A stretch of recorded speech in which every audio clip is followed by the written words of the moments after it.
Halo semuanya, pernahkah Anda membayangkan jika suatu hari nanti Anda atau orang yang Anda sayangi tiba-tiba harus berhadapan dengan yang namanya proses hukum? Di tengah kebingungan dan tekanan yang ada, kira-kira apakah Anda mengetahui apa saja sih hak-hak yang Anda miliki sebagai seorang tersangka? Atau jika posisinya kita balik, apakah Anda tahu jika Anda korban, apakah Anda tahu sejauh mana sih negara kita ini menjamin pemulihan hak-hak Anda? Seringkali kita melihat hukum hanya sebagai alat untuk menghukum. Namun, dalam sistem peradilan pidana yang berkeadilan, hukum juga berfungsi sebagai perisai untuk melindungi harkat dan martabat manusia. Perkenalkan semuanya, saya Daryl Ben Hanadevano Sibarani dari program studi ilmu hukum dengan NIM 205240013. Video ini saya buat dalam rangka untuk memenuhi tugas ujian tengah semester saya dari mata kuliah PLKH 4 atau litigasi pidana. Dalam kesempatan kali ini pun, saya akan membedah satu topik yang sangat krusial di Indonesia saat ini, yaitu tentang isu krusial dan hak-hak tersangka, serta korban dalam perspektif sistem peradilan pidana di Indonesia. Mengapa topik ini penting untuk kita bahas? Karena seringkali kita jumpai terjadinya ketimpangan dalam implementasi di lapangan. Kita akan membahas bagaimana regulasi seperti KUHP dan UU Perlindungan Saksi dan Korban itu bekerja. Serta saya juga akan memperkuat analisis saya ini dengan membedah satu putusan pengadilan yang telah berkekuatan hukum tetap atau biasa kita sebut dengan kata inkrah, untuk melihat bagaimana hak-hak tersebut ditegakkan atau justru hak-hak ini malah terabaikan. Jadi, selama 15 menit hingga 20 menit ke depan nanti, kita akan membahas dan mengeksplorasi tentang sisi humanis dari hukum pidana ini. Mari kita mulai. Baik, memasuki bagian teori, kita saat ini harus menyadari bahwa saat ini kita ini berada di era transisi hukum yang sangat amat menarik. Meskipun dalam praktik persidangan, kita ini masih sering merujuk pada KUHP lama atau KUHP nomor 8 tahun 1981. Namun, semangat penegakan hukum kita saat ini sudah mulai bergeser ke arah yang lebih modern, seiring dengan berlakunya KUHP nasional yang saat ini tahun ini baru saja diresmikan atau disahkan. Kemudian, isu krusial yang selalu muncul dalam setiap perkuliahan di litigasi pidana ini adalah bagaimana sih cara kita menyeimbangkan kekuasaan negara yang tadinya ini represif dengan perlindungan hak asasi manusia.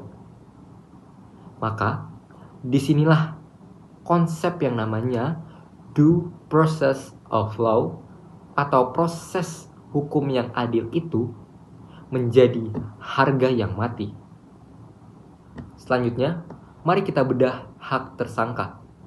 Di tahun 2026 ini, tantangan terbesar bukan lagi sekedar kekerasan fisik, melainkan pelanggaran prosedur administratif dan digital. Pasal 54 KUHP tentang hak bantuan hukum tetap menjadi pilar utama. Seseorang yang dituduh melakukan kejahatan, serumit apapun kasusnya itu, wajib didampingi oleh ahli hukum agar hak-haknya tidak terabaikan. Kemudian, ada hak atas kepastian hukum, yang dimana penetapan seseorang sebagai tersangka tidak boleh hanya berdasarkan dengan perasaan atau bukti-bukti yang lemah. Berdasarkan putusan MK yang sudah menjadi bagian dari materi kuliah kita yang ada di PPT tersebut, penetapan tersangka ini minimal harus didasarkan pada 2 alat bukti yang sah. Di mana di era sekarang keabsahan alat bukti elektronik menjadi isu yang sangat sensitif dan sangat krusial. Di sisi lain, jika kita membicarakan tentang hak korban, dulu sekali kita menganggap bahwa hak korban ini hanyalah sebuah pemain cadangan dalam peradilan pidana kita. Namun kini, paradigma kita adalah keadilan restoratif, yang dimana berdasarkan Undang-Undang Perlindungan Saksi dan Korban, disebutkan dan dijelaskan bahwa negara ini harus menjamin bahwa korban mendapatkan haknya, terutama restitusi.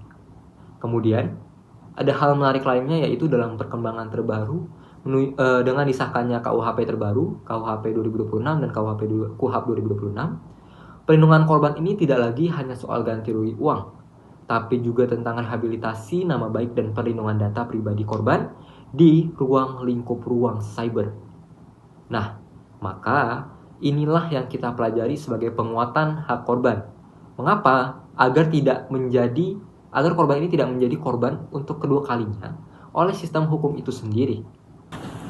Namun sayangnya teori hanyalah barisan kata di atas kertas, jika praktiknya di lapangan ini masih sering kita menemukan adanya celah. Kemudian isu-isu krusial inilah yang akan kita lihat secara nyata dalam putusan pra-peradilan nomor 30 tahun 2026 yang akan saya bedah setelah ini. Kita akan melihat bagaimana sih teori pelindungan hak yang kita bicarakan tadi ini diuji kekuatannya di hadapan meja hijau. Baik, kita akan membedah putusan dari pra-peradilan nomor 30 /P.pra /2026 Jakarta Selatan. Yang identitas putusannya tadi sudah saya sebutkan, yang dimana hakim tunggalnya ini adalah Zainal Arifin SH MSI MH dengan pemohon Lee Kahin dari Direktur Operasional PT Wana Kencana Mineral atau yang disingkat WKM, yang dimana termohonnya sendiri adalah Kepolisian Negara Republik Indonesia, secara khusus Kapolda Metro Jaya, secara khusus Direkrismum Polda Metro Jaya dengan tanggal putusan 17 Maret 2026. Perkara ini bermula ketika Lee Kahin ditetapkan sebagai tersangka oleh penyidik dari Direkrismum Polda Metro Jaya atas dugaan adanya tindak pidana memberikan keterangan palsu di bawah sumpah atau yang biasa kita kenal dengan istilah kesaksian palsu. Penetapan tersangka ini didasari dengan adanya laporan polisi yang diajukan oleh Arianto Dharma Putra atau direktur dari PT Position. Laporan tersebut menuduh bahwa Lee Kahin ini memberikan kesaksian bohong saat menjadi saksi dalam perkara pidana dengan nomor 439-Pitsus-2025-PN Jakarta Pusat. Merasa bahwa penetapan tersangkanya ini cacat hukum, penuh kejanggalan, dan membatasi kebebasannya secara sewenang-wenang, bahkan hingga ditahan, Lee Kahin pun mengajukan upaya hukum pra-peradilan ke PN atau Pengadilan Negeri dari PN Jakarta Selatan. Amar putusan Hakim Tunggal Pengadilan Negeri Jakarta Selatan akhirnya mengabulkan permohonan dari Lee Kahin untuk seluruhnya dengan amar putusan sebagai berikut. 1. Menyatakan tidak sah penetapan tersangka terhadap Lee Kahin oleh Polda Metro Jaya dan karenanya tidak mempunyai kekuatan hukum yang mengikat. Yang kedua, memerintahkan termohon atau Polda Metro Jaya untuk segera mengeluarkan Lee Kahin dari rumah tahanan. Yang ketiga, memerintahkan penghentian seluruh proses penyidikan terkait kasus dugaan sumpah palsu tersebut. Dan yang keempat, memulihkan hak pemohon atau rehabilitasi dalam kedudukan, harkat, serta martabatnya.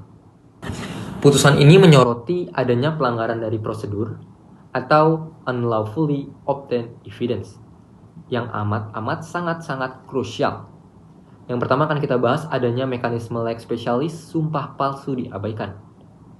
Hakim menegaskan bahwa untuk memidanakan seseorang dengan delik sumpah palsu di persidangan harus mengikuti adanya mekanisme dari pasal 174 yang ada di KUHP lama. Mekanisme tersebut mensyaratkan bahwa hakim sidang yang sedang memeriksa perkara harus memperingatkan saksi terlebih dahulu jika diduga berbohong.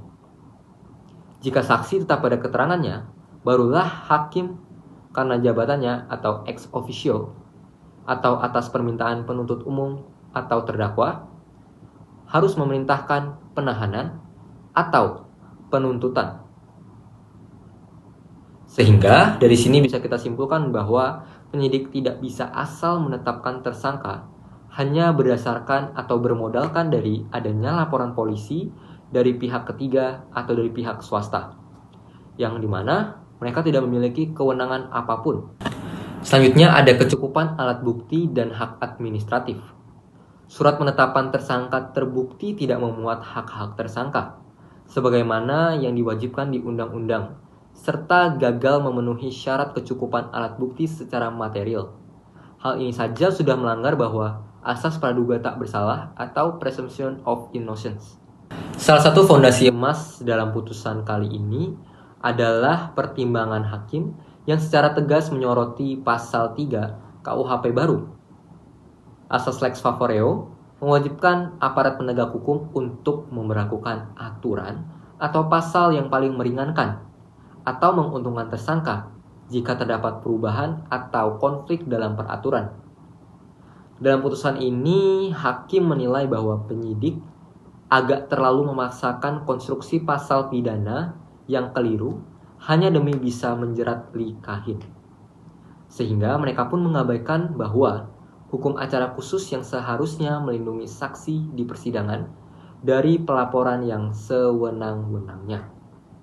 Penyidik pun tidak boleh suka-suka dalam menggunakan pasal. Selanjutnya dari putusan pengadilan ini ada beberapa hak yang dilindungi.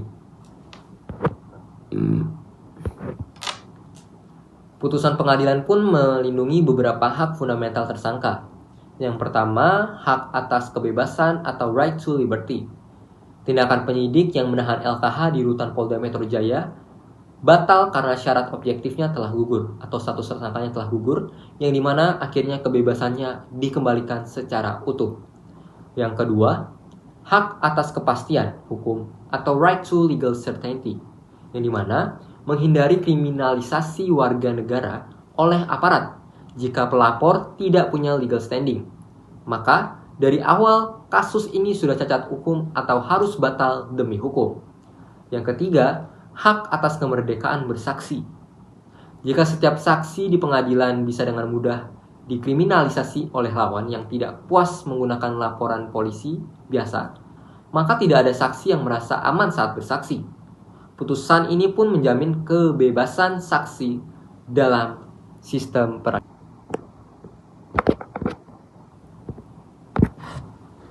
Selanjutnya, pelapor dari Direktur PT Position, mungkin dari kasus ini dia merasa sebagai korban atas keterangan LKH. Namun, sayang sekali, hak pelapor atau hak korban tersebut akhirnya pun gugur secara legal standing. Kenapa?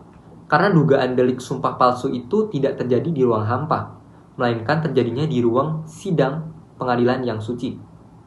Dalam locus delicti, ruang sidang, pemegang otoritas yang berhak untuk menentukan apakah suatu keterangan palsu atau tidak itu hanya bisa dilakukan oleh majelis hakim yang sedang menyidangkan perkara, bukan penyidik kepolisian, berdasarkan laporan orang perorangan seperti SPKT.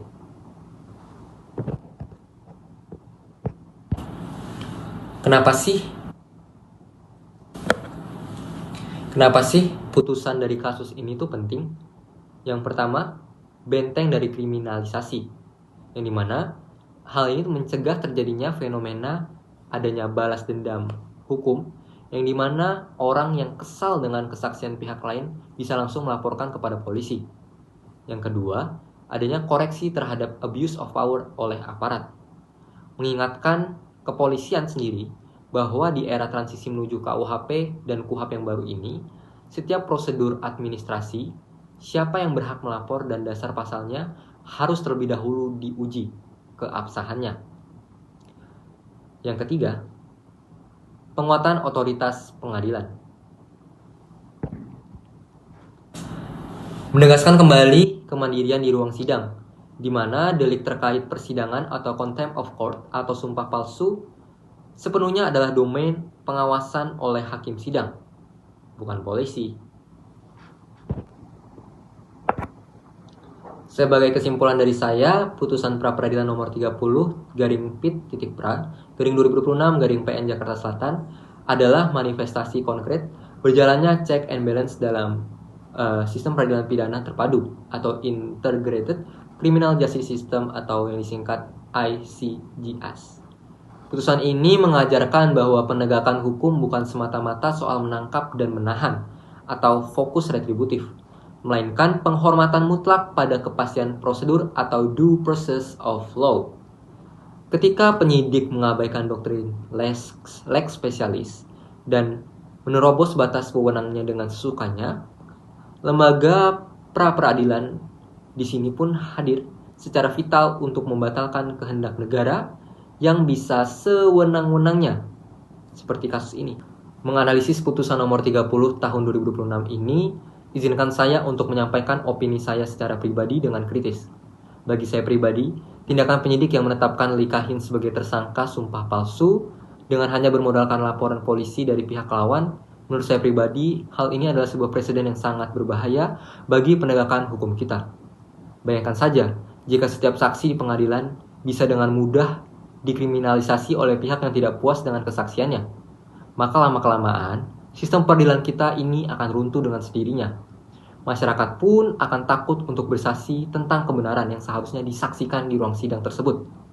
Dan ruang sidang yang seharusnya menjadi tempat suci untuk mencari kebenaran, justru akan berubah menjadi medan ranjau.